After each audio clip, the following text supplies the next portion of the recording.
Let's see if this can work. That sounds good. So my I stream will is start there. mine as well. Go live. Going live. We have 2 viewers waiting on my channel. Oh man, Wow. you're so popular. How about that? Everyone's just lining up. So I don't know. It doesn't seem to be. Better. There we are. Right. Can anyone? Could people? If anyone's there, 4 people currently watching. I am experiencing a few technical issues, as I always do. So do please drop a comment in the chat. My stream will probably glitch. We're streaming to 2 channels, myself and James's as well, and so we're using OBS, and my laptop is basically just not man enough. So apologies if there's technical issues, and if those technical issues get too bad for all of you, then just jump over to James's channel. You should all know it because I've had him on my recommendation Mondays before, so you should all be subscribed already. And you can watch us over there. That might be more reliable. But yes, anyway, just want to get that out of the way if there's any problems. I've now got 1 concurrent viewer, so I've lost 3 during that. We're winning. We're winning. Okay. That's a good start, that, isn't it? So yeah. Live streaming, it's never as you said, it's never as easy as it should be. It never is, but I'm not too worried about it. You know what? I think I've actually done this unlisted. Your show's unlisted? I think it is. Let me see if I can change that. Mine's showing live right now. Looks like I got I'm live, but I'm not. But it says unlisted, and I don't know how to edit that. Yeah. Nobody yet.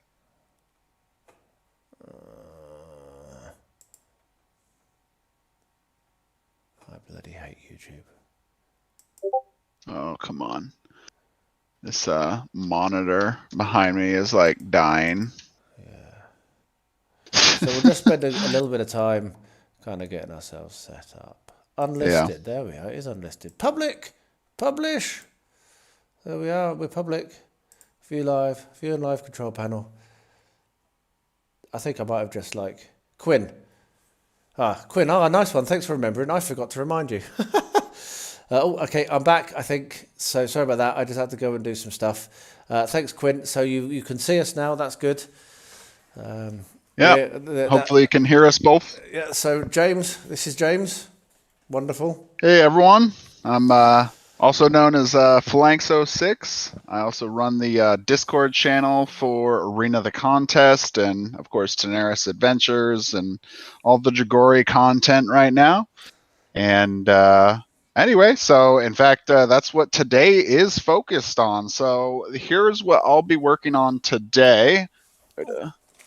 Hope that focus. It's a little hard to see just because it's I've already primed it a white color. So this is a skeleton figure that is part of the Arena, the Imperial box. It's now been renamed to the Legendary box for the 2nd campaign for Daenerys Adventures. So anyway, and you'll see my dog just kind of run in here every once in a while, trying to get attention. This is Luna. Hi, Luna. Luna. Yeah. My 2 dogs are on the sofa with my missus watching TV, so they won't be coming in. I've shut the door so they don't. So yes, for me, I'm painting up Haroon, who was the. No, it wasn't Kickstarter exclusive, was he? Or he was the special figure anyway in the first campaign. He was like the day 1 incentive for the first campaign. Yeah. So, but you could add him on if you didn't join. And so similarly, there's I think it's the Medusa type character, Lizzie, for the 2nd campaign. Yeah. So we're just going to chat and paint, and it'll probably be a usual length of around 2 hours because about that late at the time I will collapse into a quivering. Oh yeah. Me too. Yeah. So we'll be here for about 2 hours. Just talking hobby, talking Tenaris, talking Arena, talking about anything and everything and painting. And anyone that has anything to say, just probably better. I mean, we are streaming also via the Discord. But I certainly won't see any comments that you put in any of the chat there because I just won't. You're not fired yet, Logan. I don't know whether you'll see them. Logan's in the chat already. He's saying, "I don't paint any of my minis. Am I fired?" Not yet. Not yet. There's still time. But yeah, if you pop comments in the chat on the YouTube, if you want to say something, I'll see them on mine. Hi, Elias. He and the Emperor are special in that way. Elias Hartmark. So he was a special Kickstarter bonus. I think he was free if you were a first day backer, but then you could add him for a $5 or something. He wasn't nothing's expensive in Arena. Yeah, it wasn't too bad. Yeah. So I'm sat here thinking I don't actually know what colour I'm going to paint them. So I'm going to look for some artwork, which does bring us to something that we mentioned, isn't it? You were saying you were looking for some artwork to. That's correct. And in fact, so what I was trying to do right here earlier. So if you can see my camera, I have the. This might actually be backwards because my camera is mirrored. It shows fine. Does it? Oh, okay, good. So this is the Art and World Arena the Contest book. This came with the first campaign. Unfortunately, I don't think they decided not to reprint this book.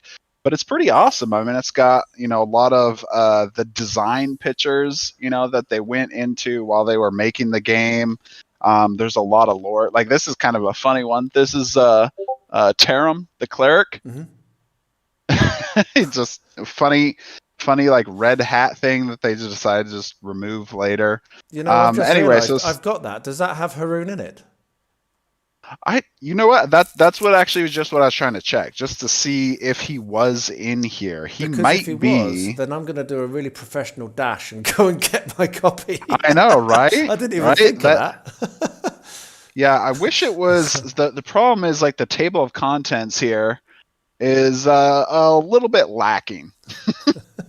It just has it says the Malarkey Curse, the Draconic Age, the Empire, the Arena, Magic and the Occult, races and habitats or habitants, but that is about it. And then the characters are just kind of sparsed throughout the whole thing. So Quinn says, spray everything with grey primer, call it good. Technically, that's painted. It has paint on it. Painted. Well, yeah, exactly. Right. I got this primed white. All right, he's done. Right, he's a skeleton. Yeah. Close enough. Yeah. What you need for that is this magical stuff. This is what I do for my skeletons. Which one's that there? Skeleton Horde. Contrast Skeleton Horde. Done. Boff. So actually, sir, I do have something pretty similar here. Which one's that? So this is this one is the Contrast Dark Oath Flesh. Dark Oath Flesh. I've not got that one. I've only got a few contrasts. So the thing is, I personally have never painted with one of these contrast paints yet, but I've heard a lot of really good things about them. Normally I paint with Reaper paints. See a lot of these on my stream here.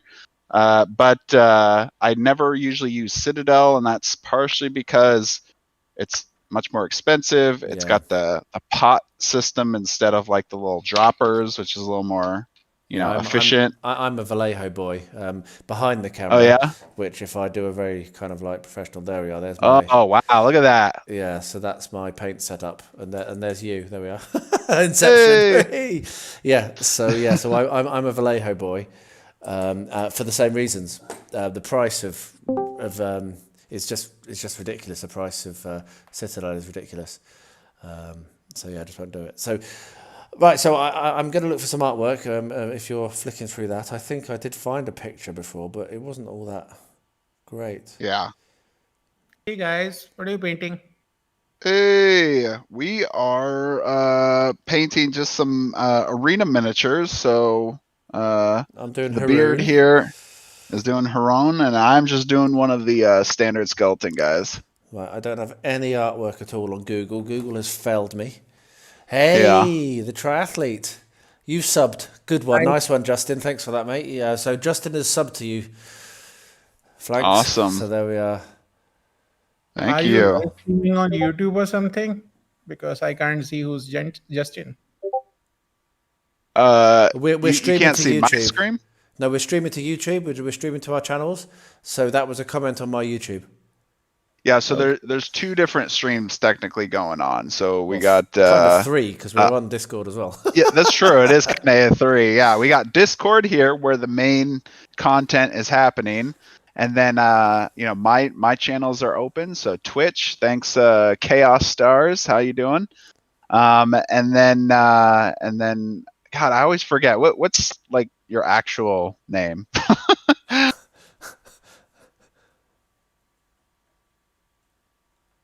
You there? Me? Oh yeah, Oh, you. right, sorry, I thought you were talking to someone on Twitch. Yes, Andrew. Andrew. Yeah, me too. That's right. Yeah. So Andrew, yeah. Where he's streaming to his channels, I'm streaming over here, and then we got the Discord. So I want to say hi to Chris. Thanks ever so much for joining us. Pleasure to have you along, mate. A regular on my irregular live streams. That's really cool to see you, mate. And your bolt action board looked really cool. So maybe you could let us know. Obviously, that's not what we're painting tonight, but let us know how your practice game went. I'd be really interested to hear that. So yeah, cool. Cheers.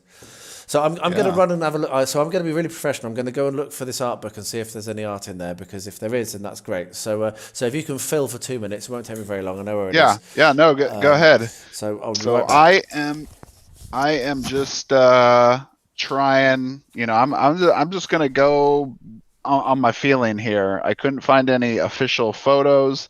There is way better painters than me in our Discord channel. If you're interested in seeing some actually talented painters out there, you should definitely join our Discord. I'll have a link in at the end of this stream, but also if you go to any of my other videos, I also have it listed there as well. If you go to the painting channel, I think it's called the Painting Place, you'll see a lot of really awesome painters there that have done their guys already, and it looks great. So right now I am working the skeleton. I primed him already with a white primer.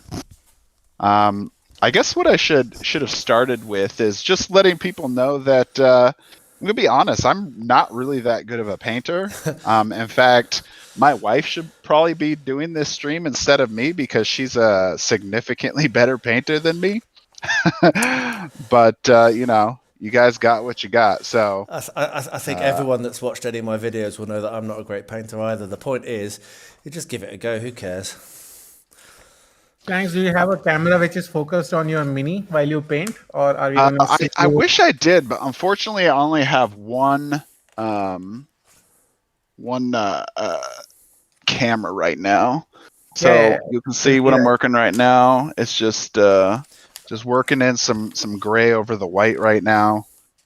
Because as flashing as we look, we'd rather see the mini as it gets painted, and not the paint. We're really not professional painters, so you probably don't want to see. Yeah. Exactly. Certainly for me, that might be off-putting. if you watch what I do. In fact, a good thing to point out is this is more of a chill and chat, and there's some painting involved. Yeah, it's a chill and chat. Yeah. So I will try and point my camera down a bit, but probably not very much, because frankly. Yeah, we'll try to bring up miniatures as we're working on it. But I found the artwork, by the way. Oh, you did? Yeah, look. There you go. Page 78. For anyone reading along with the art book, it's page 78. All right, yeah. So he's just basically covered in blood with a bit of purple in him. That's nice. Yeah. So you got, you find any skeletons in there?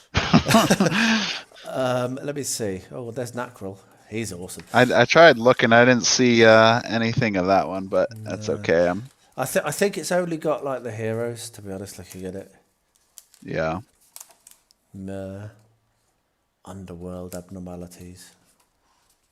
Werewolf. No, I can't see any. No, there is some beautiful artwork in this. I mean, I remember receiving this. This was one of my first Kickstarters I backed, and I think it might have been the first Kickstarter I received, or either this or Brutality was.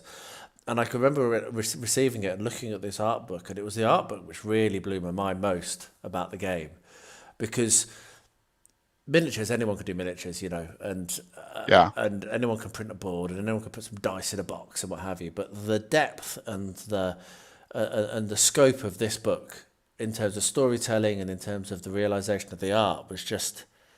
I read it for days. I didn't go anywhere near the game. I was just totally and utterly glued to the art book. It's absolutely beautiful. So it's a shame if they're not reprinting it, because honestly, this is what blew my mind most about the whole thing. Not the miniatures. The miniatures are nice. Yeah. But exactly. But the artwork just was like, wow, people do this? Because I come from Middle Earth, strategy battle game.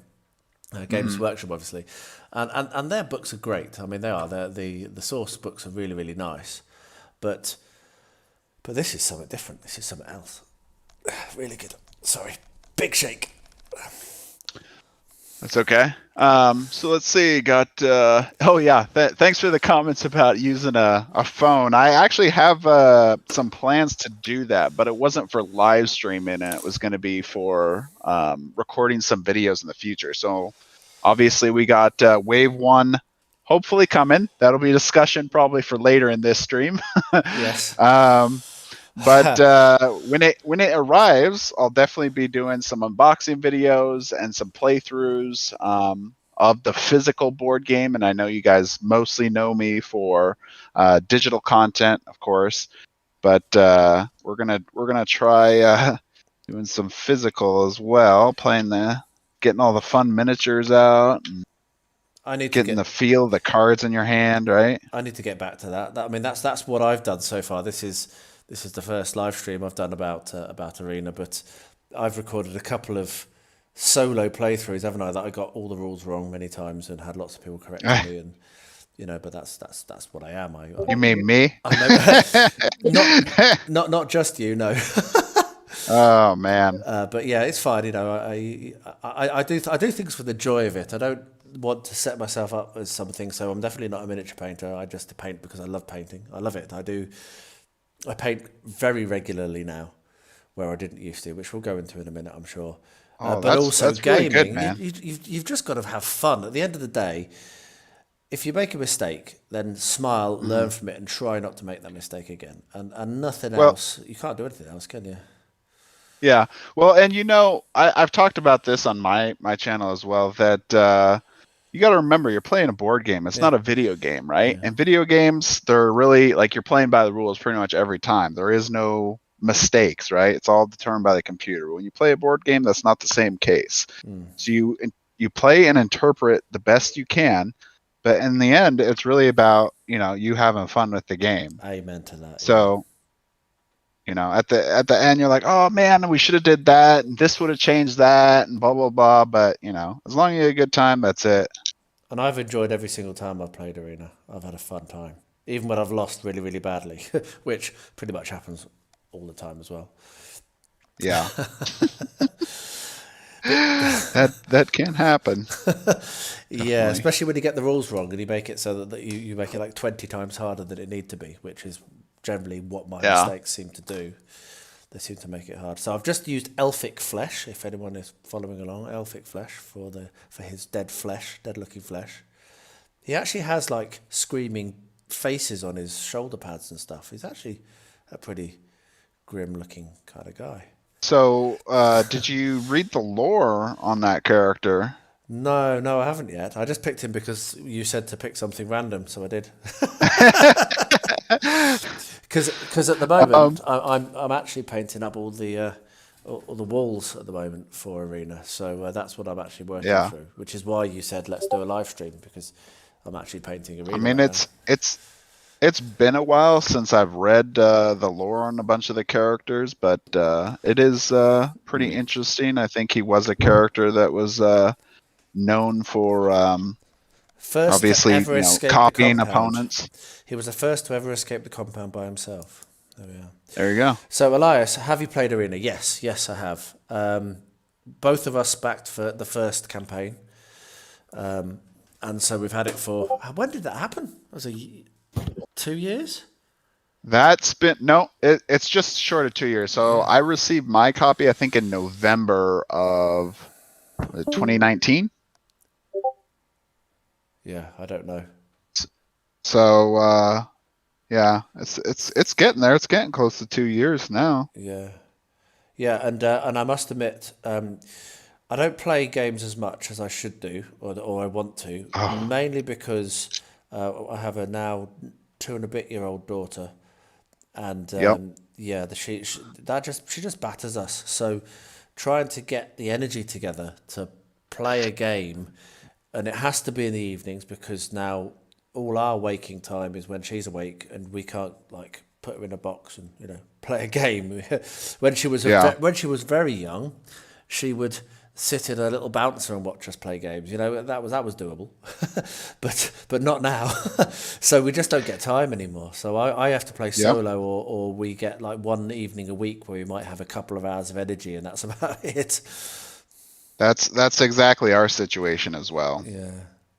Yeah. You used to play a lot more, but when you get that toddler age, they a little more challenging to try to play, especially a more strategic, deep game. When you have a little kid running around. When she's like, I want to see, let me see. Yeah. In fact, so I backed like the Marvel United X-Men game, and that was partially because I got the normal one, right? Just the Marvel United. And even though my kid doesn't really understand what's going on with it, he gets really excited to just participate in the process, right? He grabs the miniature, and I'm like, okay, you're Hulk, and you use the Hulk smash card. Yeah, small smash. And he's all excited about it. And it's simple enough that they can kind of like follow-ish along.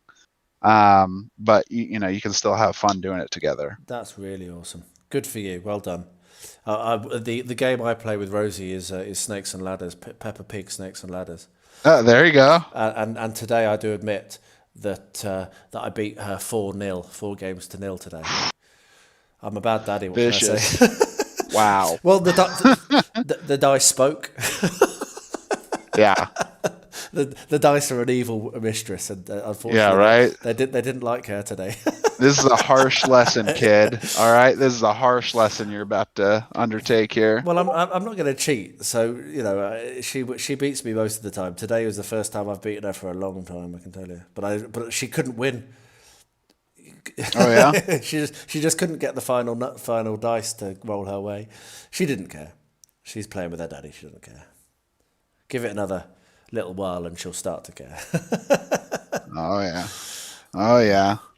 So I started with some gray here, but sometimes it gets a little boring just doing gray over some of the duller pieces. But you got to build up some layers. I'm gonna go with some brilliant red here. Brilliant red. And my plan for this is partially it's going to be on the base, but I also want to paint his cape this color as well. So so for people that may or may not know, in Arena of the Contest, when you're playing with the villains, there is the villain cards, and they're all kind of like color coded, and then there's the little snap-on bases that go with it, and they're all different colors. So there's like a red and a green and a blue, I think, and I think there's one more, right? A purple. I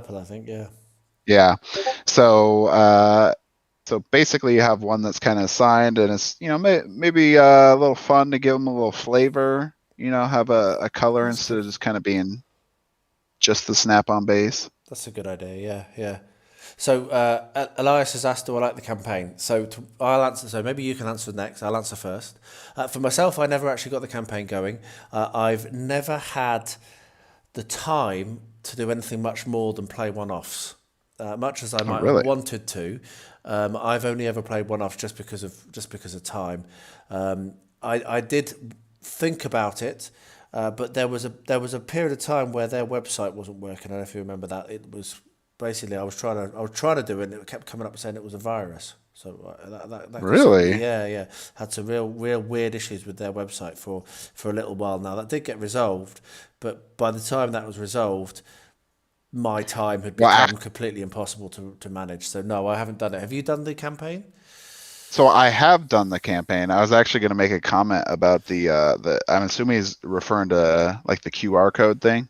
Yeah, that's what I'm referring to. Yeah. So unfortunately, the QR code website thing is currently down. I've talked to them already about trying to get that fixed. But yeah, well, it's probably down because I complained about it being a virus. Yeah, right. That's why it's down. Well, I don't It's know. all you. I don't know if it was my fault, but I certainly tried to use the QR code, and it went to a website that was not good. I mean, the things it was trying to do. Well, I basically, I was like, well, I can't play this now. I can't do the campaign, so I just did one-offs, which I'm happy with. I don't care. I'm just, as I said before, I'm to play the joy, but yeah, it was a bad mojo on that, bad juju on that site. Huh. Yeah. So yeah, I've played the campaign. Was there a particular question on it? No, just what do you think? Did you like it? Oh, I mean, the campaign's definitely a lot of fun. So in fact, we play, me and my wife play a lot of board games, but we even got like her sister to get into Arena with us and go through the whole campaign. And it's actually surprisingly a lot of fun. Maybe your viewers may not know, but Arena the Contest was originally designed as a PvP game. Yep. So the creators really liked PvP, and they made that and polished that up pretty good. And then when I think we're getting close to doing this Kickstarter for it, they decided to also include a campaign as well. And it actually came out, I think, a lot better than they thought it would. So the campaign has a lot of puzzles in it that you do like in between quests. There's different decisions that you make that'll give you different outcomes between each of the campaign missions as well. You don't necessarily level up, I guess, but you get, additional like artifact items. You can get scroll cards. You can get essentially get abilities from other characters. So you're going to play with 4 heroes from the game, and you're going to go around and you're going to try to basically figure out what's going on in terms of the world. So in the world, little lore here, the world has essentially like a curse on it that massive bloodshed will be met with natural disasters. So they can't essentially have wars there, otherwise horrible things will happen and kind of almost destroy the world. It's like magical mutually assured destruction. Yes, exactly. So how they get around that, though, apparently, is having arenas for settling disputes. So you got heroes that have been training or have experiences that they're the top of the tier to be able to get into these arenas, and they work their way up the system, very similar to like gladiatorial type thing, starting in smaller towns and then working their way up, but they help settle these disputes and issues that happen through arenas. And that's, in pretty simple terms, that's the main story of the game. But then of course you're trying to figure out what's going on. There's this I think it's like a fog or something that's like spreading to the different towns, and it's killing people where before it was just kind of coming out of nowhere, and so they're trying to figure out what's going on with that. But it's definitely a fun campaign. We had a great time. So what I've played is basically the campaign, but so the campaign is made up of the scenarios. So you can play the scenarios standalone, or you can play them as part of the campaign. That's basically summarized it, doesn't it? And so what I've done, I kind of have played the campaign in a sense because I've played the scenarios, but just not strung them together. And I will say that they're a lot of fun. They're every time. I mean, I've played the same scenario multiple times, and every time you play it, it's different because. And I play solo, so I play with the. Because of time and energy, I've only ever played solo, and so every time you play, your decisions are different, which means that the game plays differently because the AI for the enemies react to what you do very nicely. So that's one thing to say is I think it's a pretty good AI from what I can tell. It gives a lot of challenge. It's not a walkover. You can't outsmart that AI. It is probably going to outsmart you, and you have to think really hard or work really hard to actually get around it. Which I think that's probably what impressed me the most about the scenario play. Looking good. So I've played the things that make up the campaign, and they're great. So as and when I can finally get time to actually put a full campaign together, I think I probably really will enjoy it as well, from what I can tell. So another question, yes, I have backed Tanaris. I think I accidentally backed, I can't remember if I backed with Painted Dragons or not. I can't remember how rich I was. I know I did. I might have because if you look behind me here, I got the Hydra here. My wife actually did the priming on this one. Mm-hmm. This is I think his name's Henrik, and then she started doing this gray scaling and then coloring the bag. Wow! And it's been a while since she's done it. Like I said, I mentioned early on the stream, by the way, she's the way better painter. So I got that there, and then of course, as you guys can see right here, got the Elder Dragon, which is a lot of work there to paint. Yes. But a pretty awesome miniature. I do have an airbrush, so I might take airbrush on that one. Otherwise, my hand's probably gonna be pretty tired. Yeah. I mean, there was a lot of problems around the quality of these miniatures when they first came out. I remember a lot of people talking, and I remember looking at them thinking, well, they're not Games Workshop, and they're not top of the line. Yeah. Sculpts for painting and putting on your shelf, but you can tell that they're human, and you can see what they're doing. And while there's not, they're not perfect, they're certainly better than I think a lot of people were complaining about. Yeah. So I don't know. So I was a bit surprised by that. And there's a little bit of conversation right now, isn't there, at the moment, about the sculpts on the new version or the replacement sculpts. And again, That's true. I think they look okay. I must admit, my expectation of board games is very low. So maybe that's why I think they look okay, because I don't expect anything. Yeah.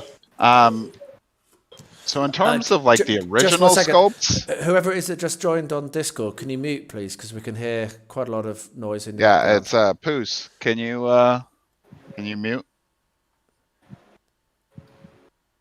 I can hear a TV.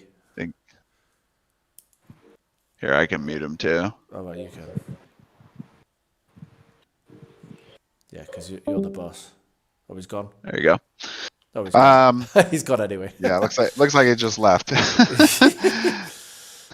So, in terms of the original sculpts, I will agree with some of the other people that they weren't really that good. And the disappointing thing about that was, if you look, well, I mean, obviously I'm working on this one here, but this sculpt here is actually significantly even better than most of the hero characters. So the villains themselves were not too bad, but for the heroes, that was not the case. They were much lower quality, and it was disappointing because which ones do you end up playing with the most, right? Yeah. The heroes or the villains. Well, that's fair enough. I mean, I'm not saying they're great quality. I'm saying that my expectations were potentially low and therefore were met. Yeah. So anyway, they're redoing them, and the models are much improved. The detail is much improved. Now, of course, when you start comparing to the like the digital sculpt photos they had earlier, and then you see like the resin model, which they did state in that update that they showed the resin model that the quality is not going to be as good because they're not printing resin models for everyone, right? And so it's going to be different, but so there's a little lower quality than, of course, the resin model, but I don't know. Personally, I think they still look way better. Significant improvement from the originals, and at least up to the standard of a lot of the other big board game, miniature board game guys out there. Yeah, I think they're going to be fine.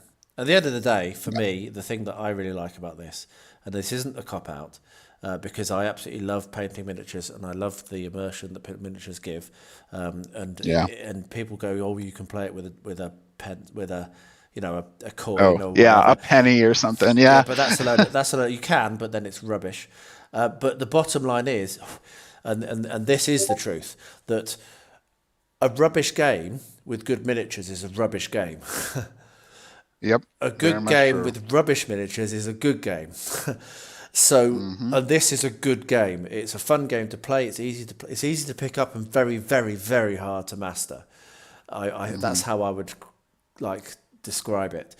And so did you? Go ahead. I was just going to say, and so for me, if they're improving the miniatures, then that's just even better. That's like adding more kind of like frosting to this very, very tasty cake.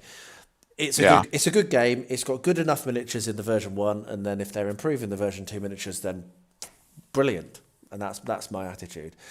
So Elias has asked for a comparison video. I will absolutely do that, and I'm sure that you will as well, won't you, James? You'll probably do a comparison as well, wouldn't you? Of the original? Yeah. Versus the finished? Yeah.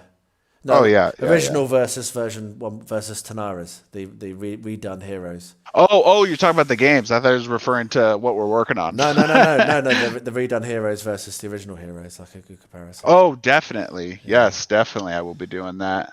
Yeah, definitely. Yeah. I've actually, if you can see some of the originals in my some past streams that I've done. Mm-hmm. But I will definitely do a comparison because, that's, of course, everyone's gonna be asking, well, what's the difference? Is it really that much better? I'm already feeling pretty confident we're gonna look at it and go, oh yeah. Yeah. I will also, because one of my first ever videos on my channel, was me looking at these miniatures, going, yeah, not great, but they're not that bad. Yeah. As I say, they're okay. They do the job. I can tell who it is. Yep. I can see which hero I'm playing with, and I can see roughly what weapon they've got, and I can see that dude's a dwarf, and that one's probably not a dwarf. It's fine. Yeah. So Quinn's had a message. I feel bad for sculptors whose minis don't come out well. It's so weird how it look amazing in 3D space, but just a vague blob in print. That is very true. Yes. Well, and even still, if you go back and look at some of these the original miniatures, even for Arena, and you look at some of the people that are really good at painting and seeing what they're able to do, it is amazing what a painter can do, even for a sculpt that didn't turn out as well as it was intended to be. Yeah. So and like I said, if anyone missed it earlier on, if you go to the Arena, Arena community I don't even know what the name of our own server is called now. There is an invite in the footer, in the description. There will be an invite. Yeah. My videos. Every single one of my videos has an invite, I think. Yep. Me too. So we'll have that in there. But you go to the painting place, and you'll see. I'm just going to do a shout out here for Croftinator. Oh man, very fantastic painter. In fact, I'm going to admit it. This is bad, but I actually asked him first. I was like, "Hey, would you want to do a paint?" And he's like, "No." Well, being second choice to Croftinator, I honestly can't be offended.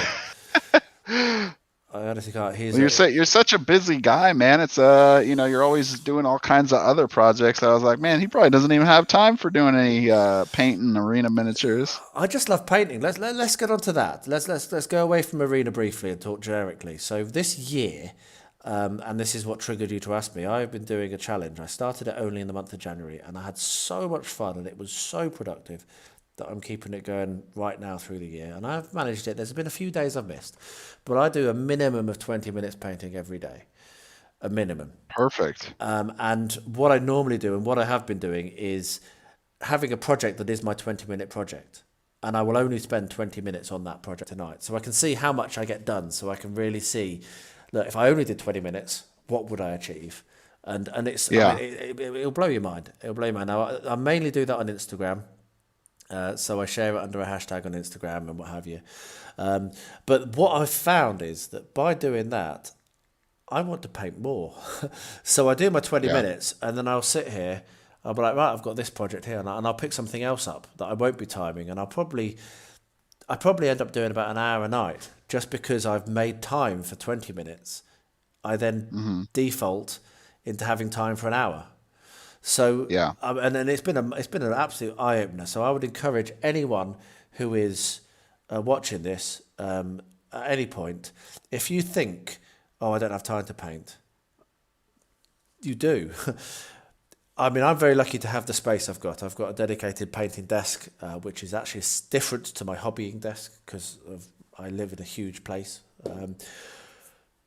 But my friend BB, Ben Bowles, Benji's Hobbies, if you haven't watched him, he's got a great channel. He doesn't have the space, or he didn't when he did this challenge. And so he had a tray, just a normal serving tray that you'd have your dinner on. And he had his miniatures he was painting on it and the paints he was using on it. And he could slide it on top of his kitchen units. And then, so that meant that the 20 minutes, he just went and pulled his shelf, his little thing down off the shelf, sat down at whatever table he could, and he had his setup there in front of him, and it took no time, and he was able to get loads done. And wow. And so, again, I'm going to sound really harsh. It's very easy to make excuses. If you want to do something, you will. If you don't, then fair enough, don't do it. It's not harsh, it's just a fact. If you do want to, you can find 20 minutes a day to paint. And you will be surprised at how much you achieve. It's incredible. I mean, the amount I've painted this year, I've painted more this year than in the previous 5 already. That's great, man. So that's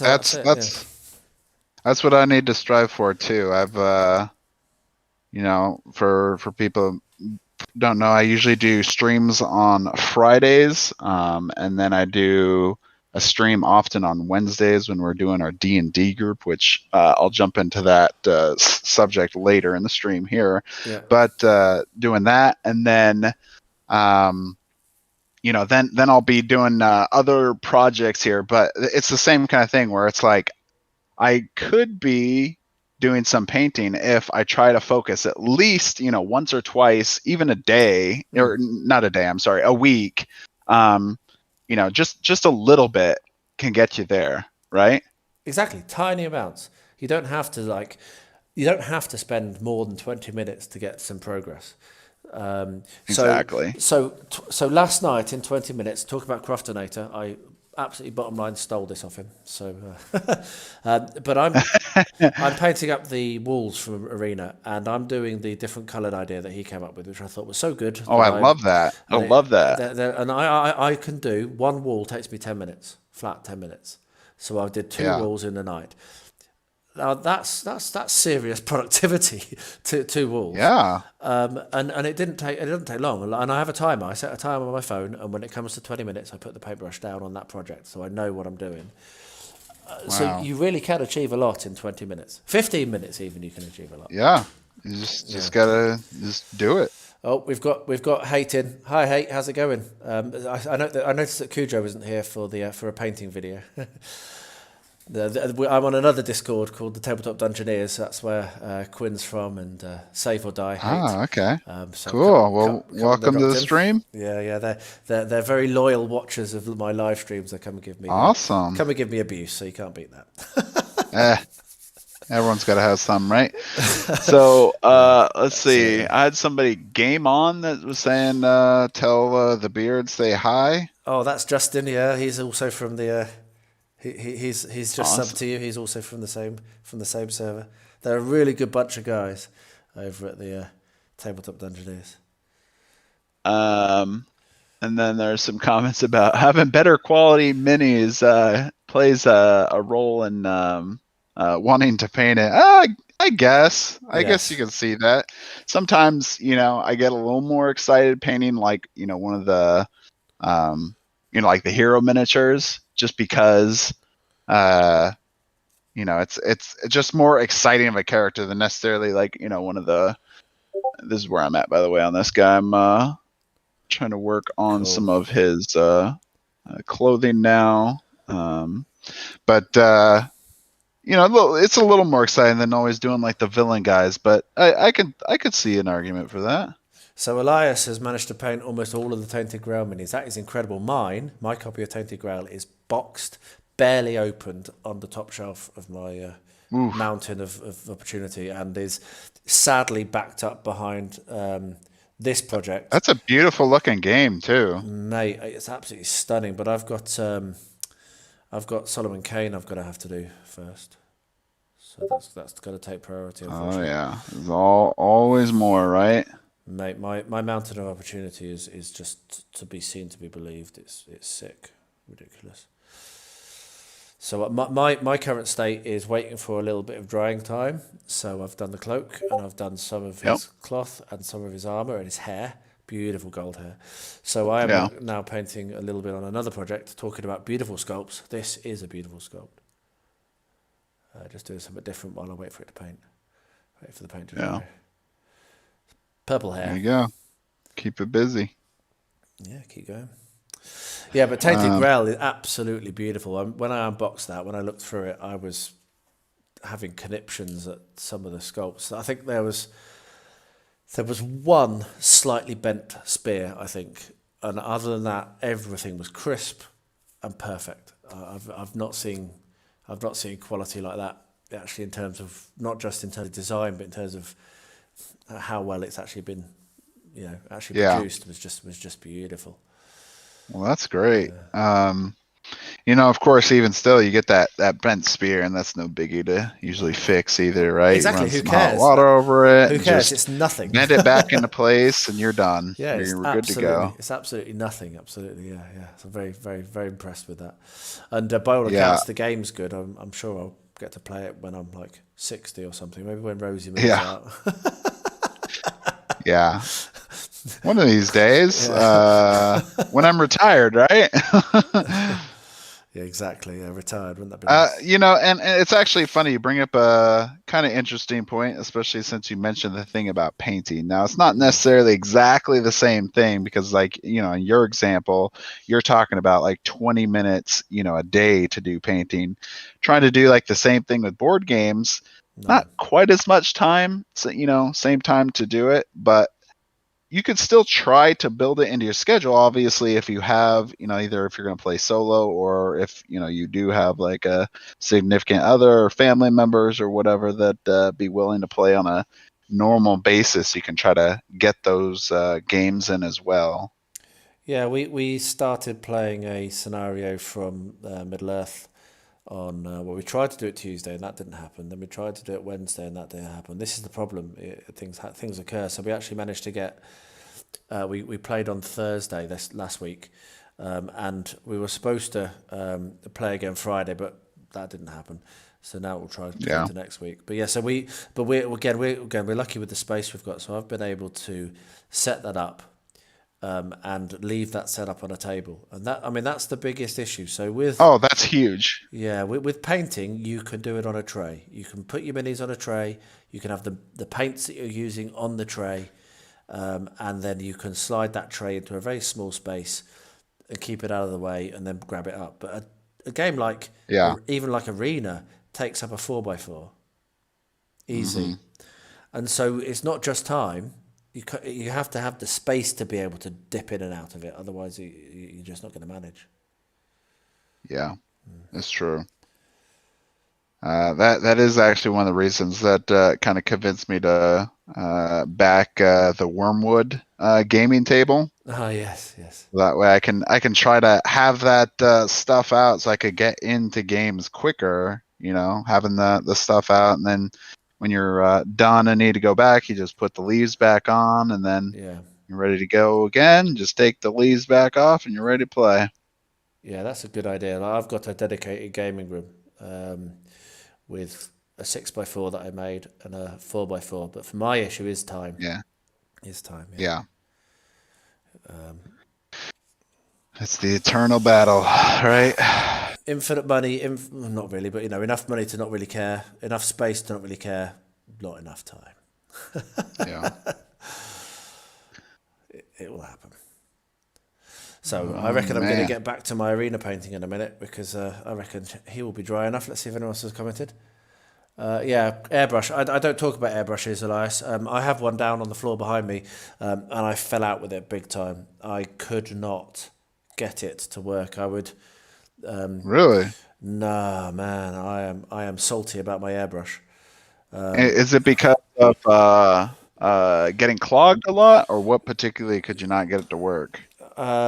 Yeah, that couldn't get a good even coverage. I think it's just the problem is me. The problem is ability or well, again, and I'm not making the excuse, but the problem is also time. Yeah. I am the sort of guy that I'll pick someone up and I'll generally be able to do it pretty quickly, and that makes me very lazy. And so, and with painting with a brush, you can incrementally improve enough that you can just pick it up, and then over time, with 20 minutes a night is enough. 20 minutes a night is not enough to learn how to airbrush. You need to be able to set a good 2 or 3 hours aside where you're not going to be distracted to really kind of get into the consistency and the pressures and all that. And I just haven't put that time into it, and so I fell out of it. I know, Quinn, you love your airbrush. That's because you're crazy. But yeah, so I basically haven't touched it. It's covered in dust, and I haven't touched it for 6 months. I really need to get back to it. Yeah, I haven't put it away. It is. You could just see the top of the airbrush on its holder here. There it is, and it's kind of like. It makes me feel guilty every time I walk in, so eventually I will go back to it. Yeah, right? You just keep looking at it long enough and you're like, okay. Yes. Every time I walk in, he goes, I'm still here, I'm still here. I know you're still there. Yes. Stop teasing me. Yeah, I wasn't. It was really annoying because I thought I was going to be really good at it. And actually, when I first started, I did all right. But then I was spending so much time cleaning it. I was spending more time cleaning it than I was actually putting paint onto a miniature. And when you've got no time, you need to be productive all the time that you set to your painting. I wasn't interested in being unproductive down here. I wanted to paint when I'm down here. Yeah. So yeah, toys went out the pram. Oh yeah, it's tough. I've had similar issues with the airbrush in terms of sometimes the cleaning can take a while, or you kind of get the clogs and you kind of got to work it out. We did try buying some more like actual airbrush paints to try to prevent some of that issue happening, but I feel like it's our theme of the day, right? Finding the time to just get out there and do it. Yeah, I cannot blame the equipment. Again, I spent an inheritance on the airbrush, so it was £700 for the kit that I got, the compressor and the airbrush. Well, it was an inheritance, so I thought, and the way I am is, if I'm going to do something, I don't like to be able to blame the kit. I like to have stuff that I know is going to be reliable and good, and that if I can work out how to use it, then I'll get a good result. Rather than having a terrible bit of kit and then I don't know whether it's me being incompetent or the kit not working right. I'll always try and get good equipment. And this was an inheritance, so I had the money and I thought, what would my nan want me to do? She would want me to buy something that is going to get a lot of use. And so it's a really good bit of kit. So I cannot blame the kit. And I've got all of the airbrush cleaners and thinners and all sorts of nonsense. But I just can't get the bloody thing to work. So... Yeah. What I would like to do is go on a training course. So go on an actual residential course, go on a course and have someone get me past that fear stage as well, because now I'm scared of it as well. That's kind of added to, I've failed so hard that now I'm scared to fail again. So if I could, maybe you just start on, what a lot of people do when they start with airbrush is just do a lot of priming. Well, that's all I was doing. That's all I was doing. I couldn't even. Oh, is that what you're doing? Oh yeah, too right. I wasn't trying to run. I was trying to. Okay. I was trying to crawl on my belly. Yeah, all I was trying to do was priming. Yeah, no. All I was doing was putting down was priming, nothing more. Yeah. Oh wow. And I just couldn't. I couldn't get it to work. Maybe half a model I got done, and that was it before having to clean it. Just was ridiculous. So I actually live probably about 20 minutes away from the Reaper miniature factory. Nice. So they, do all their paints there, and they do some of their miniatures, not all of them. A lot of more like the metal cast ones. But anyway, so because of that, that's actually even how I first got into miniature painting. Nice. Was reading online about essentially like a free, like group paint thing. So you basically show up there. They have paints that you can use for free. Wow. And it's just a bunch of people all just sitting there painting. And one of the, I think at least one person there was, I always forget what her last name is, but Anne, if anyone actually knows any of the people in Reaper, she's was at least the main director for making all of the paints for Reaper. Wow. So she's a master painter, and she'd give you tips on things. And even if she's, busy or not there doing something, all those other people there were super helpful in terms of, teaching you the basics to, get painting, how to get started. And that was huge for us. And so that's how we first got into it. I think something like that would be super useful for me on the airbrush, because I reckon that once I've got over this lip and once I've understood, because I think what I'm doing is I think my pressure's too high. I think. What's your pressure at? I can't remember. I'd have to have a look.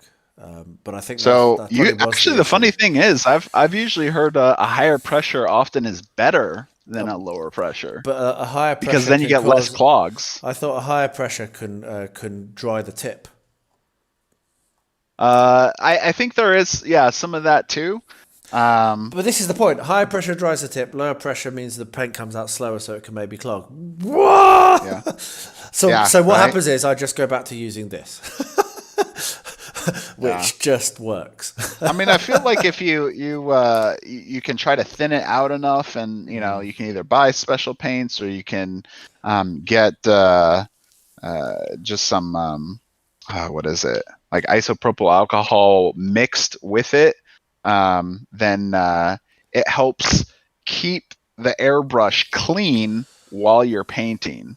Yeah. So that way it's not sticking in there. I've got thinner. I've got a flow improver. I've got the airbrush thinner. I've got all the kit, as I say, because it was born with an inheritance. I really can't blame the kid. It's how I'm using it is the problem, and I will get to it eventually, maybe. So Thomas Braden, nice to see you, mate. Thanks for joining. Never be afraid to fail. I'm not afraid to fail. I fail all the time, as you know.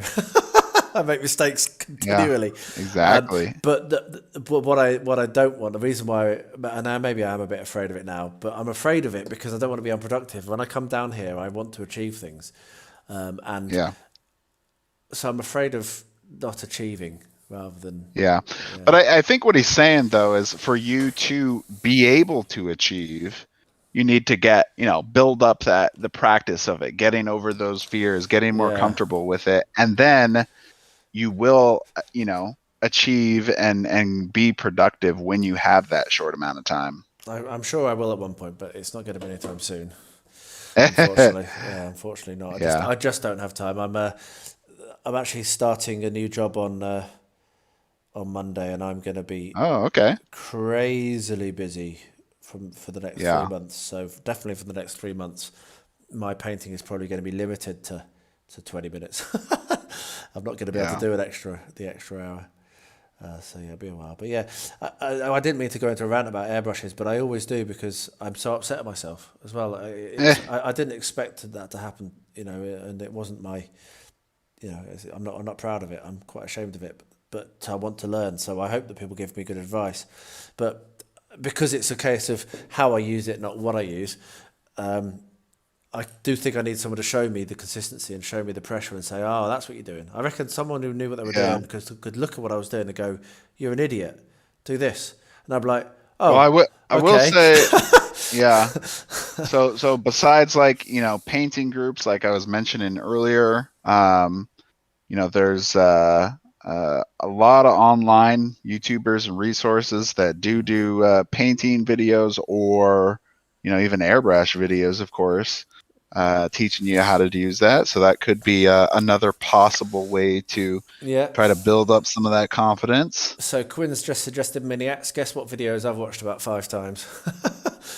Yeah, there you go. Yeah. No, I don't know. There's a mental block, or there's some block, or I'm doing something stupid, but I'm sure I'll get around it.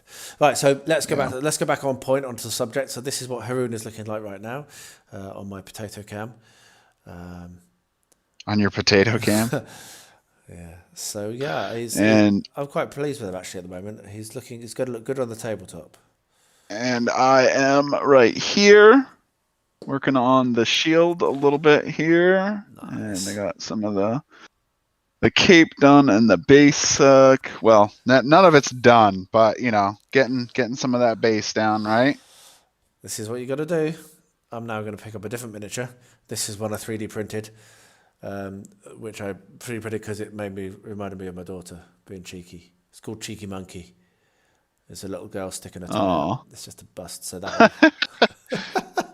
So I'm gonna. Oh, that's funny. I'm gonna put a little bit of paint on this as well. Awesome.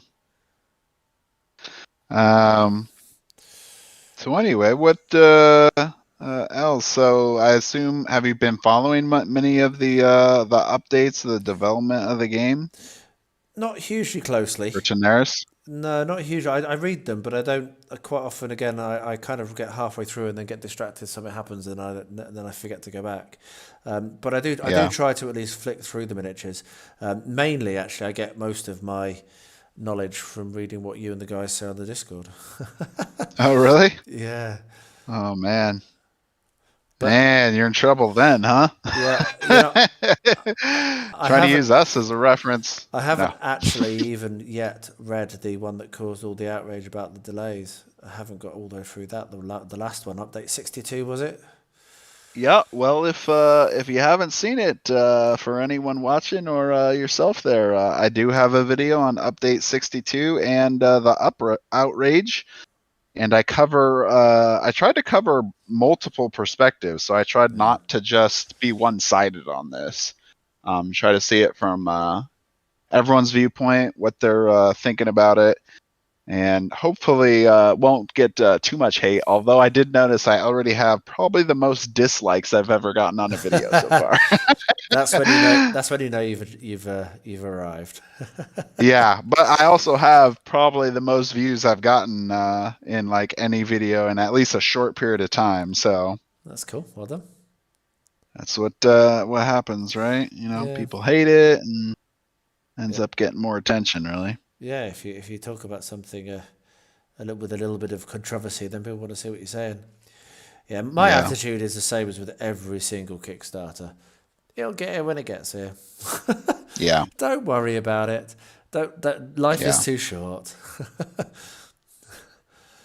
Yeah, it's true. I mean, all in all, it's unfortunate that it's still sitting there, but there's so many other campaigns that are dealing with the same issue. There's so many other things you can be doing in life than just sitting around constantly looking at the update, waiting, and going like, why isn't this here? Like they said this. Yep, will it change? Just don't worry about it. Just get back to your life and do your own thing. Do some painting, play some board games. Come or if you really want to play some games, get online with us and we try to play relatively often. For a while, we were doing a pretty weekly basis, like I said, on every Friday. You can play with the community. So keep you busy, and that way you're not worried just about, is it here yet? it makes me wonder how many of these people have never backed another Kickstarter, because I mean, I could count on the fingers of one finger what things that have arrived early from Kickstarter, and I can tell you it was a very small Kickstarter. Oh yeah, very small percentage. But no, this was a small Kickstarter for a terrain piece, and he handmade it. He did it all himself, and what he did was he started fulfilling before the Kickstarter. So he started making the stuff before the Kickstarter ended. So he got ahead of the game. And he's a well-known guy in the circles that he's known about, but I've forgotten his name. Someone will remind me. I'm sure someone on my stream will remind me.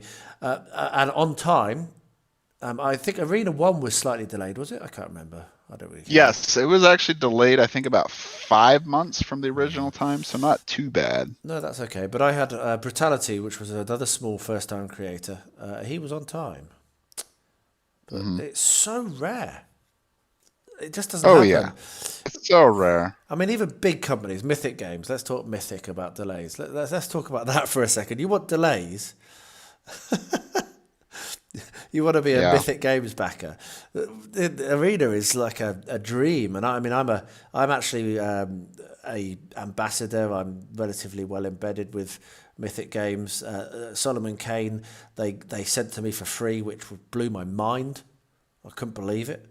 But they actually sent that to me for free to do, just as a thank you for whatever I do. And so I'm quite embedded, but I've got to hold my hand up. I'm not a fanboy.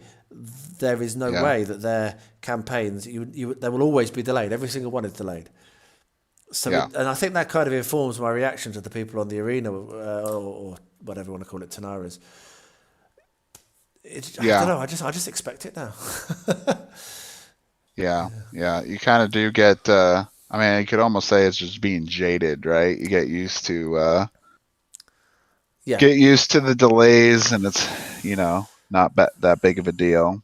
It's not a good thing though, is it? I mean, it is. You are right. Jaded is a good word. It shouldn't be the case, but it is the case. So you just have to. Kind of deep breath. Life's too short. Yeah. So, what other games have you backed then on Kickstarter? I've just mentioned about Brutality and all the Joan of Arc and all that. What else have you backed?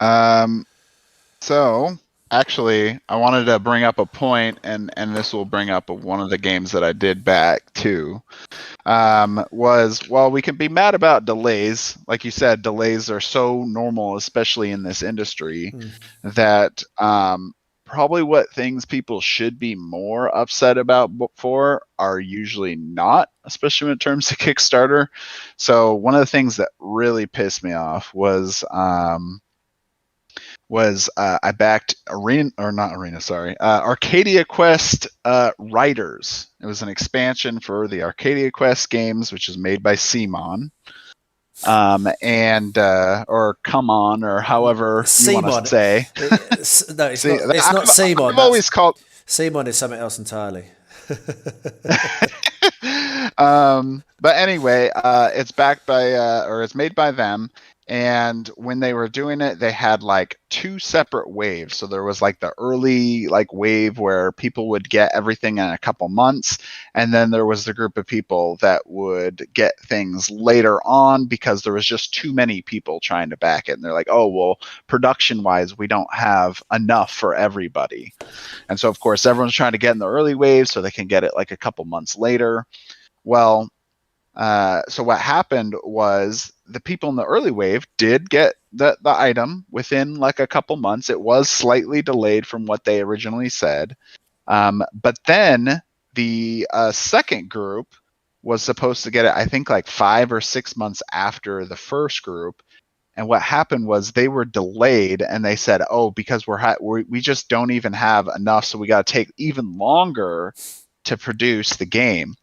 Well, the real problem was probably about, I think it was 2 months after the first wave received their games, it started popping up all over Amazon for cheaper than what you could buy on the Kickstarter. Bloody Nora. That's disgusting. So it was so frustrating, for people to say, like, I might as well just buy it off of Amazon because it's cheaper than even the pledge, that I did or whatever. And, of course, there's the Kickstarter exclusives or whatever, which was some special colored dice, and I think you did get like 2 mounts characters or whatever, but that was about it. Like there really wasn't a significant incentive to back the Kickstarter version, which was significantly more expensive. I think it was like $30 or $40 more than what you could buy off of Amazon. Wow. So that kind of thing really upset me way more than than these delay kind of things, right? Because that's the company's choice to do that kind of stuff to their backers, rather than, like in the case of Dragori, doesn't necessarily have the choice of sending their things or delaying it, right? Yeah, they want to ship at it. least in terms of fulfillment. They want it fulfilled, don't they? Yeah, if they could have fulfilled it by now, they would have done. Yeah, absolutely. So, well, I've never backed a Simon game or a Come On game or whatever the hell you want to. Yeah. That company, I've never backed one, and I've no intention of. I've never seen any that I want to, really, to be honest. Yeah. Yeah. So for a while, I was purposely not backing any of their stuff, but the problem is they still do make very good games and very good high quality miniatures as well. So it's hard to not want to back any of their stuff as well. Yeah. What are you waiting on now then? What games have you got outstanding at the moment? So I also have, let's see, I actually have a digital game as well. It's called oh man, hold on, I'm blanking already. Too invested in this miniature here. Yeah, let me pull up the project. Ooh. Pull up the projects I am backing right now. So I am backing Marvel United X-Men, which is a Come On game. Worship. Oh, what was that? Nothing. Just that you're backing another one. Yeah. Yeah, I am backing another one. Worship. That is a digital game. It's kind of like. Have you ever heard of Pikmin? It's on the Nintendo Switch. Yeah. No. It's also been on a lot of the older Nintendo systems. It's kind of like a puzzle game or whatever, where you have these little guys follow you. But this is kind of it's like a Cthulhu themed type of Pikmin game. So it looked really interesting. It's very kind of like comic book art. So that looked very interesting. I'm also backing a film. Cool. I'm backing a film called Onyx the Fortuitous and the Talisman of Souls. Sounds interesting. So that may not be really a very mainstream thing. It's in the realm of like horror comedy, which isn't a very big genre. Ha ha ha! His head just got ripped off. Ha ha ha! Yeah, right. Cool. So a very small creator guy that's tried, getting something going for a long time, getting with studios, and just it's not happening. So I think, especially in this case, it's the perfect example of, somebody that really needs a place like Kickstarter to get their chance, right? Get their chance to make something big that they wouldn't be able to do on their own. So I'm backing that. I'm also backing, I mentioned earlier, the Wormwood gaming table, which I'm very excited for, although my wallet is not excited for. No, that's pricey, yeah. For board games, I am actually backing the Frosthaven board game. So played a lot of Gloomhaven, and Frosthaven, of course, very exciting to see, essentially the 2.0 of Gloomhaven. There's one actually going on at the moment that there's a question actually that I need to read out, Elias, as that's can you use the Elder Dragon in the Dragon Skirmish PvP? No. Actually, okay. So the Elder Dragon is the only one that can't be used in Boss versus Boss, and I can actually show real quick as to why that is. So here's the Hydra. The Hydra can be used in the Boss versus Boss mode. You will notice the difference in base size. Yes. There is no way that the Elder Dragon would fit in a balanced way, or maybe even on the board. I won't be able to try it unless I set up myself, but wouldn't be able to even fit for the boss versus boss mode. So talking about painful Kickstarters as well, he's just mentioned that he's an Everrain backer. I really feel for you, mate. I backed Everrain when it was first on. What was the name of the game? The Everrain.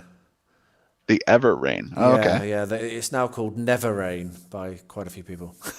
I think I have heard that. Yeah. So I was also a backer, mate, and and at the time there was Everrain and there was Oak and Iron by the guys that do Blood and Plunder. Gone from my mind, but the company I'll remember in a bit. And I had to decide between Everrain and Oak and Iron. And I decided for Oak and Iron, and I got a refund. And fair play to the Everrain guys. This was after the Kickstarter finished, and I just messaged them, right? And I said, look, and at the end of the day, I didn't have enough money. I just lost my job, so I had to pick between the two campaigns. And I messaged them. I said, look, if it's possible for me to have my money back, please, can I? If it's not, then fine, don't worry about it. But I haven't got this cash really I could do with it, and they gave me the refund. That was probably 6 weeks after the Kickstarter ended, and I received my Oak and Iron, and myself and the missus love it. It's probably the game that's had the most play in the last 6 months, because we can throw it down on the table, play in half an hour, 40 minutes, and then pack it up and move on. So it's actually plausible to play. And Everrain is still in the we're still writing the rulebook stage. Oh, really? Oh my God, Everrain! Wow. When did that game first run on Kickstarter? I can't remember. Elias, can you remind me when Everrain was on? It has been a good few years. So there's a game that you might be interested in, that other people watching might be interested in, that I'm quite into. My video on Tuesday was about it. It's Moonstone. Have you come across that before? Have you heard of that? What's it called? Moonstone. Moonstone? Yeah, there's a Kickstarter. They've got a few more days left to go on it. They've smashed their targets, loads of stretch goals. It's going really well for them. It's only a small company, small British company. I've painted up quite a lot of the stuff on the channel recently, and they sent me the Kickstarter exclusive miniature to paint and do a video for them, which was nice. I don't know them that well. I know them through friends of mine. Okay. But it's a cracking little game. It's a game where you have it is a war game rather than a board game. It's a tabletop game rather than a board game. But you have maybe 4 or 5 miniatures each, so it's a very, very small skirmish game. So you don't have lots of moving parts. And it's got this really awesome bluff mechanic, card-based bluff mechanic for combat and for magic, where you place a card face down and you say, this is you claim what it is. This is red 3, for example, and then your opponent has to say whether you're bluffing or not. Oh, really? Which is a hell of a lot of fun. I mean, you just don't stop laughing when you're playing this game, because you're just bluffing. It's poker, but with a giggle. So, interesting. So if you haven't yet checked it out, and they're just people I know through friends, so I have no skin in the game at all. Just to make that very clear. Yeah. I would really highly recommend, if you want to see a bit more about it, video I published, which I do have skin in the game on, obviously. My video from last Tuesday is a miniature from Moonstone, so go and check that out as well. But yeah, it's a cracking game, a really good fun game. The miniatures are beautiful. Talking about good miniatures, you want good miniatures, you want to see these Moonstone miniatures. They're beautiful resin casts, and even a bad painter like me can't make them look bad. So. So there's a. Are they actually printing resin miniatures? No, they're cast. Oh, okay. Yeah, right. Yeah. So it was October 2018. Wow. 2018. And they've just put another, because I still get updates, you see, because I was a backer and I refunded after the after the Kickstarter closed. I still got all the updates emailed to me. Really? So I still see, and they went dark for 18 months, not a single update. I think it felt like that anyway. It was a long time, and then recently now they've started again. But yeah, Wow. apparently there's only 1 or 2 people in it, so a very, very small company. Wow. But yeah. Oh man, that's crazy. It's Yeah. it's a wild west out there. Yeah. People talk about how, or well, even us, right? Talk about how unfortunate it can be with time, the deadlines and games being late, and but at the same time, we got to remember this is basically like what like a golden age for board games, right? It's Like, amazing, yeah. there really was never been a time with this many options and themes and like really well built games and mechanics.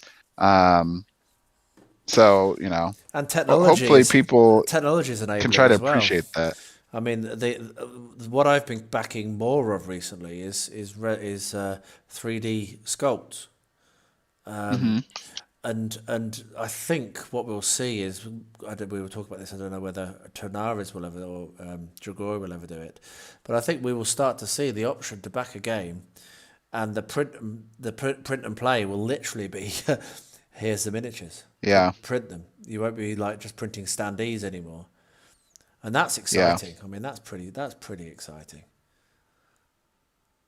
I mean, especially like, that could make some of these games possible for the smaller developers like Dragori. So having all these miniatures and everything, while it is really cool, economically it's not really great because it's very expensive to make all the mold, not just the molds, but printing all the miniatures and then shipping them places and everything, and just not being able to make very high sales. So it's hard for them to get into retail. Versus I mean, the delays, other games that are more card based. The delays that Tonaris are having is not miniature based related though, isn't it? They're still balancing. They've found some balance issues, and so they're resolving them, which well, good. Do it. Yeah. Don't feel like you have to rush it. But certainly, quite a lot of the games seem to get delayed by the fact that they've got to produce these tens of thousands of high quality miniatures. And it does, it does. It adds a massive risk to a project. But if you can say, well, I can get a really good 3D artist to do some nice pre-supported sculpts that you can throw on your 3D printer, and I mean, the quality you can get now for a couple $100 for a printer is just beyond belief. So I know, it's amazing. Yeah. I have actually have 2 FDM printers.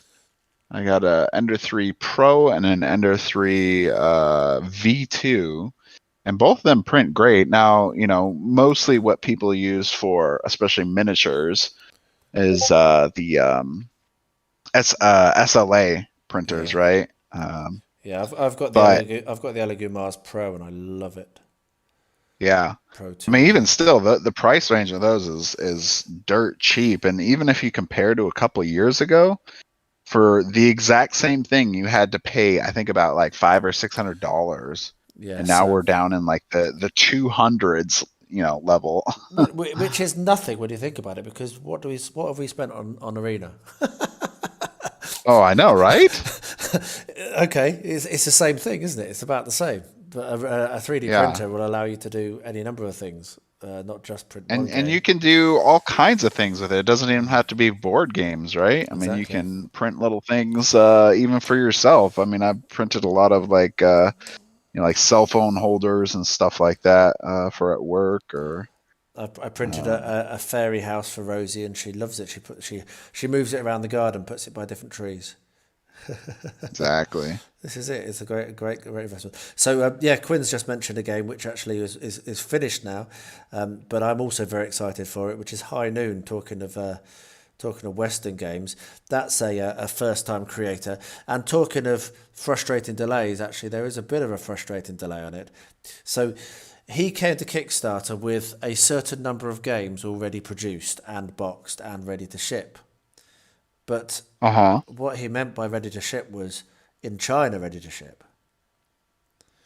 And so the timing was terrible for him. And so now he is really badly struggling to get them onto a ship.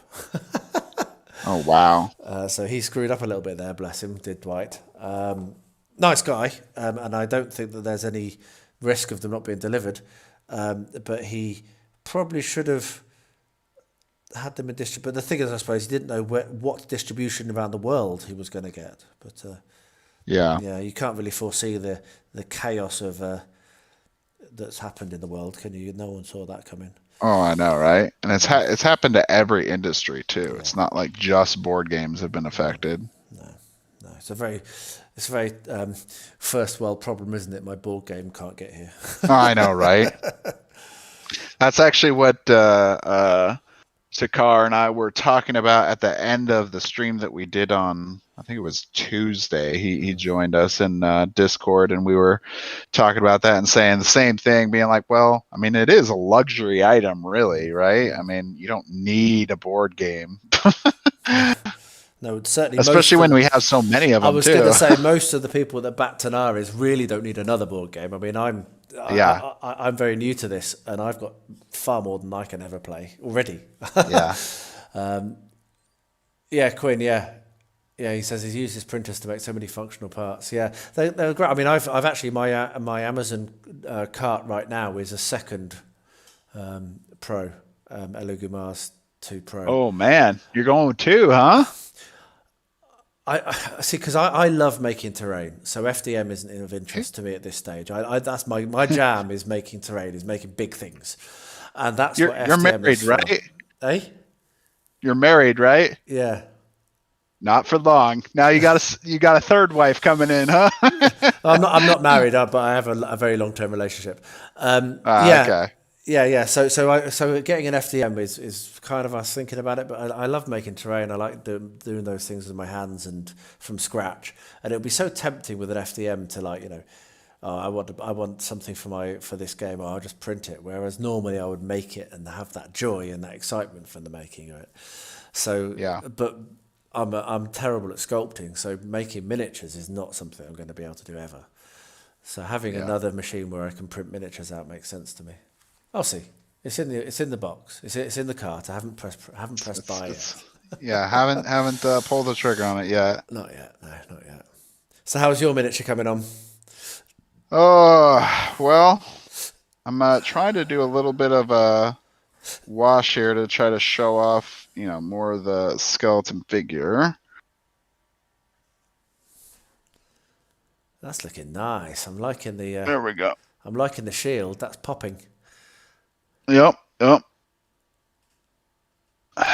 So when I go and hopefully continue working this, I'll try to do something similar with the other ones, and then of course, do like a blue and a green and the purple. Yeah. For myself, I haven't done that much more on him because I think the next stage is going to be washes, and then I'll come in and highlight. So I might do some washes, but I'm just waiting for a few last bits to dry on the cloak. So I just painted first skin and hair on my little cheeky monkey. There you go.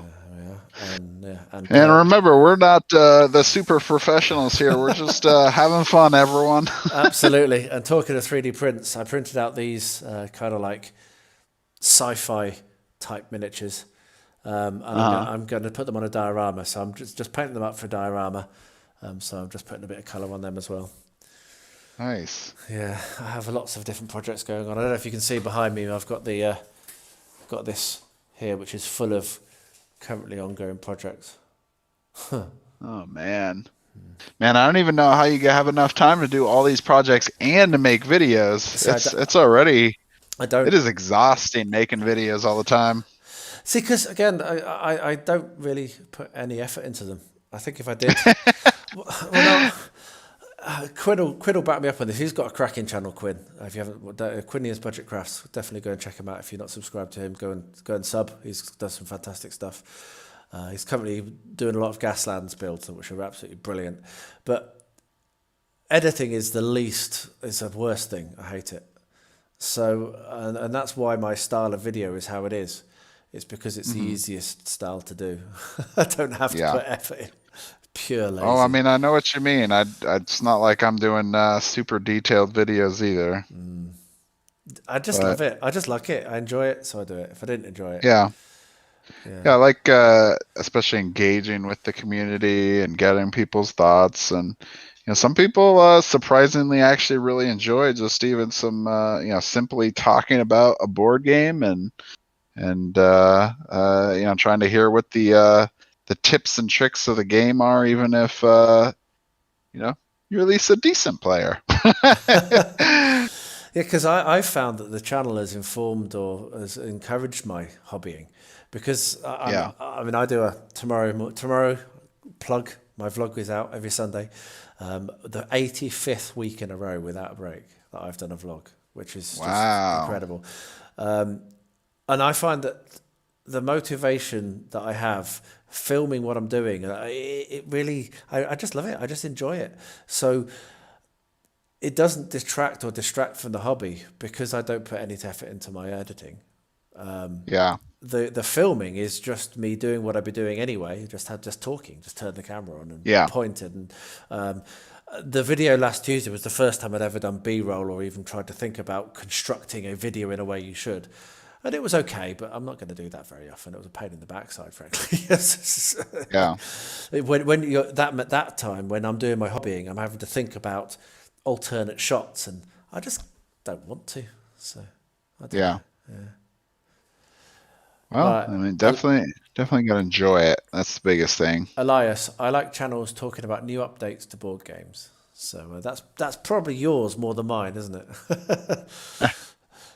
Well, I don't know. I mean, a lot of my channel, which I'm sure is probably why I'm not, a huge YouTuber, is still pretty niche, because I mostly just cover Arena the Contest. In the future, I'll probably try to do some more games in the future, but have done, primarily focused on that.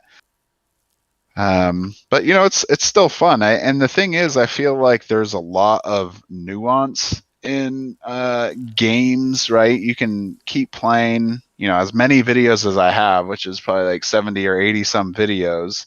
And there's a lot of things that you probably haven't seen before about the game if you just watch, one playthrough video. Yeah, it is. I mean, it is. That's what I was saying earlier. It's really easy to pick up, but very, very hard to master. You can. Oh yeah. The basics are. It's a pretty simple game, but it's so many permutations and so many interesting wrinkles and so much fun. Yep. And I really, and again, I'm sat here doing this because I love the game. I know, and now I really, really do want to get back to it, because I've still got that list. What was the guy? Bam the Mighty wrote for me. Do you remember? That's right. That was 18. You owe him. Yeah, I owe him. I still have his list to play, so I'm going to have to do that. I'm going to have to get that done.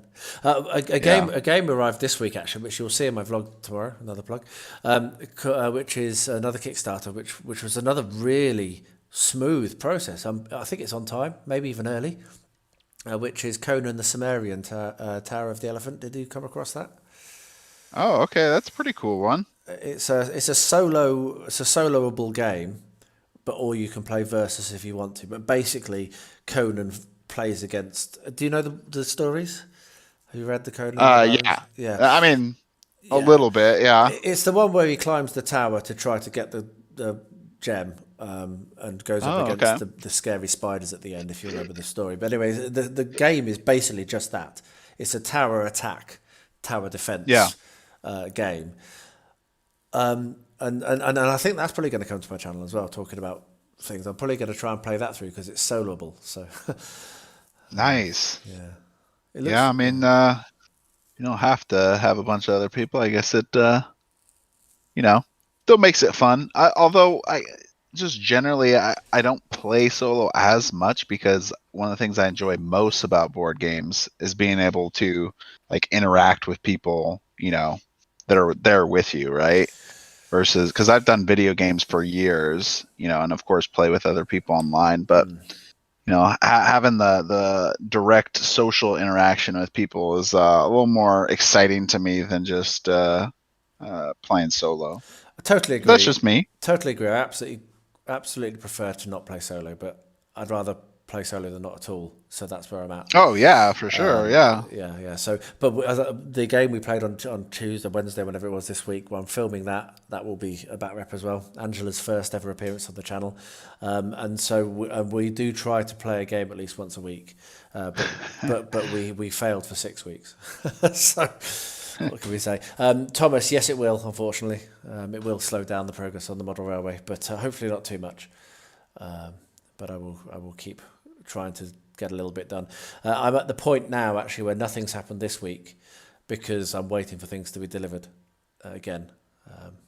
I live in South Bulgaria, and ordering things is not a quick process, so it takes weeks sometimes for things to arrive to me. So yeah, I bet. So it's just one of those things. So at the moment, this week I've done nothing on the model railway pretty much.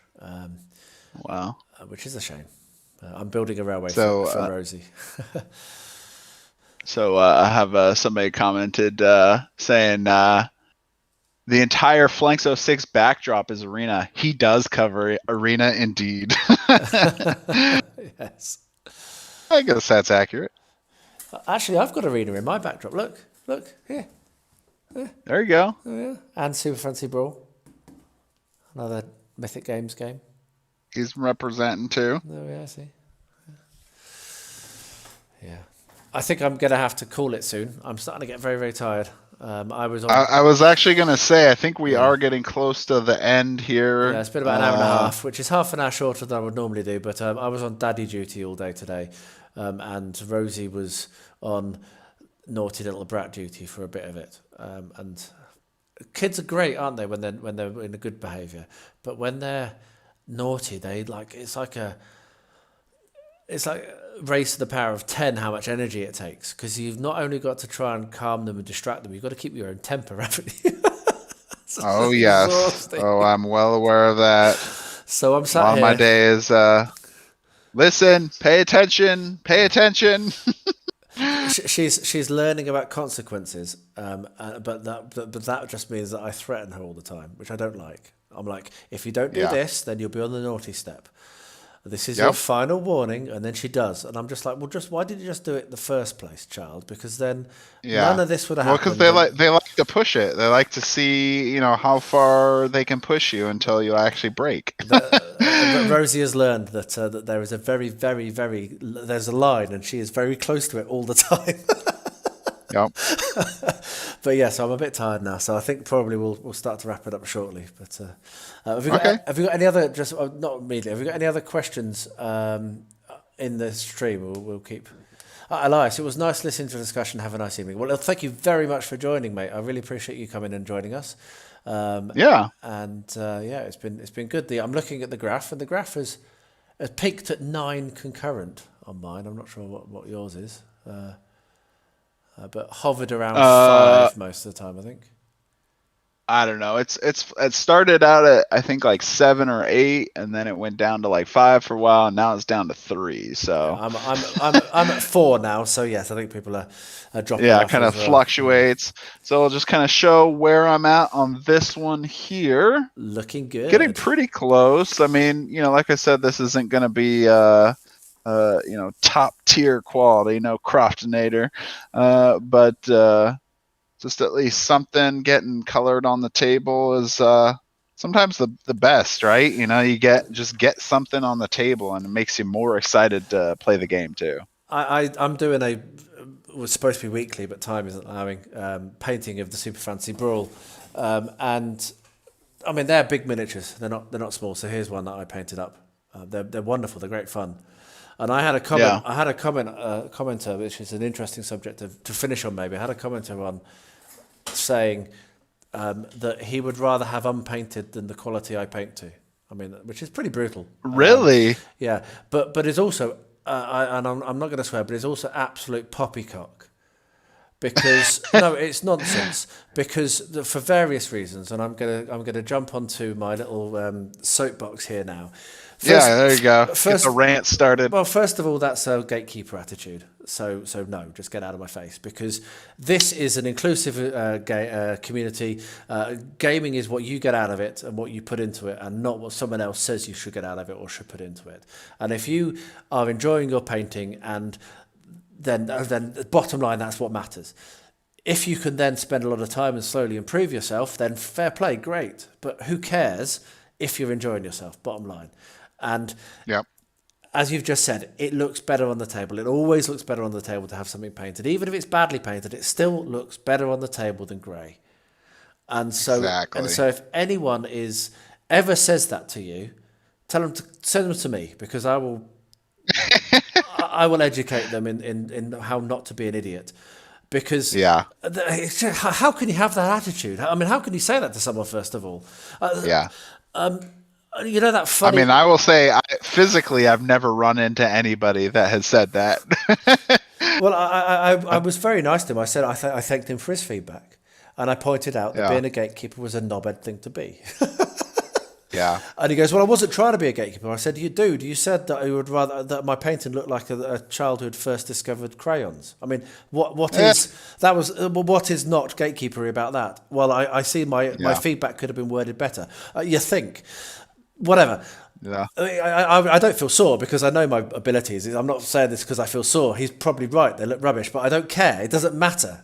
That's not the point. Yeah. The point is just paint. Just do it. Who cares? Yeah. Do it for yourself. You know, we got to include people. You got to realize, people got to remember too, we're not, like this isn't the most popular hobby out there, right? Like we're pretty niche, type of thing here. So just getting people out there to paint rather than trying to exclude people by going, oh, well, that painting sucks. It's like, well, at least someone tried, rather than just sitting back and doing nothing and just complaining on the internet to somebody else about it, right? I hope that my bad painting can maybe inspire other people. If I'm confident enough to paint badly and put it online, then you can paint in the privacy of your own home and try it at least. And that's what I hope for. Just I don't claim to. I'm proud of what I do. Don't get me wrong. I'm not putting myself down and looking for sympathy, because I actually really like my paint jobs. They're not great. They're not up to Croftonator or a lot of my friends who are very, very good painters. I know several people who paint for money and they make a living out of it. They're absolutely incredible. Fair play. That's what they do. But I'm very proud of my paint jobs. So don't get me wrong. I love them. I will be. There's ones I've done that are bad, but most of the time I look at it and I go, wow, that's better than I thought I could do. So fair play. Yeah. But you just got to do it. Just have fun. So we've got some comments. Preach it, Beard. Yeah, I've played D&D board games with the minis out of the box, and even just a quick 2 or 3 colour rush job looks better than grey. Exactly. As long as you don't paint the entire mini and the black is black or white, then it's usually always better to have it painted. And as long as you like it, who cares? Yes, Elias. Yes. Exactly. So that was my little bit of a soapbox. Don't be a gatekeeper in any way, shape, or form, because you could saying that to someone could stop them painting for good. Wouldn't that a tragedy? That'd be horrendous. Just have fun, guys. That's what it's all about. Amen to that. Have fun. Amen to that. But there are some superb painters on the line, aren't there? Goodness me. Yeah. Well, man, this was good. I feel like I've accomplished something today. Well, that's brilliant, because same here. This is my first ever miniature painted for Arena. There you go. First ever. There you go. Getting something done there. Fantastic. So I'll finish that off in my 20 minutes as well. So if you everyone check on Instagram, you'll see that it only needs to wash, but it's not drying. It's quite humid here tonight, so the paint's drying very slowly. So I'll probably finish. Oh, is it? Yeah, we've had storms all day, big thunderstorms, and it's very humid right now. So yeah. So well, we actually had some this morning as well, but we got the AC running here constantly, so it dries out pretty quick. Yeah, we don't even have central heating in this. I've got a wood burning stove, which really? If you look at the camera, you can see it in the corner over there. I have a wood burning stove. That's how I stay warm in the winter in here. That radiator thing is above a little pot stove. So yeah. People who criticise others are dorks. Yes, there was that meme. Is it the Orange Valley Choppers where the guy's throwing chairs around and stuff? I saw one on a Discord the other day where they'd done it where just seeing someone painting something makes me inspired to go and paint. And he goes, yeah, I'm going to, and he throws his, in the picture where he's throwing his chair, he goes, I'm going to go and paint something. And the other guy goes, don't forget to share pictures so I can see how much you've improved. That's the attitude. That's exactly. The attitude. I love that. I should have saved that. And that's actually, I will admit that, so I've been wanting to do a video that's included some kind of painting for a while, but what specifically got me thinking about it recently was all the painting pictures that have been really popping up a lot in the Arena Discord. And so it was like, just a reminder, like, hey, I got to get out there and do a painting video. Yeah, man, do it. So it just gets you excited to do it. Yeah, I look forward to it. Yeah, it'd be cool. Right then, so I think we've come to the end. I'm going to go and fall asleep. Fortunately, all right, sounds good. I can have a lie-in tomorrow, but what I achieve, I don't know. But yeah, what time is it there now? It is currently 2:45 p.m. here. It's 10 in the afternoon. 10:45 p.m. here, so it's getting on for getting a little late there for you, for sure. Getting on for bedtime. So I will say thank you so much for asking me to do this, James. It was you that suggested it, and so thank you ever so much. And I will do it again. So if you do want to, Saturday nights are relatively good for me. So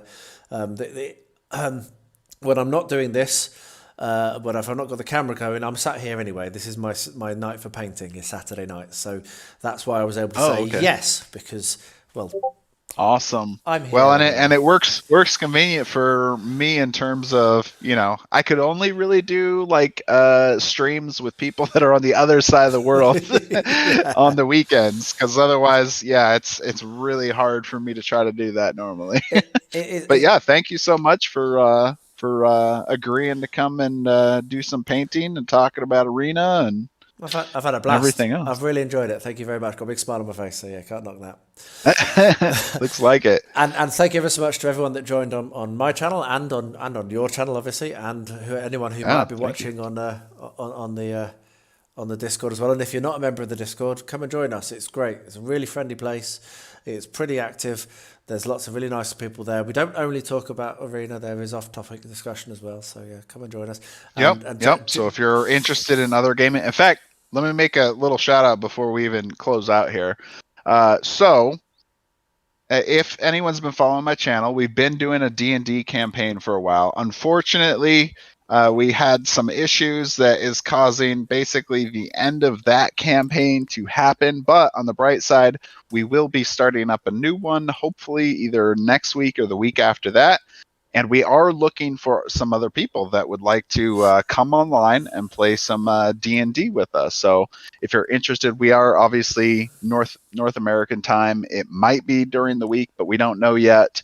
But if you're interested in playing some D&D with us, come and join, and should be a lot of fun. That's all. Cool. Online D&D works really well, especially with all the tools that are out there now. I play a fortnightly game. And everyone else is in America. and then there's me, so it works.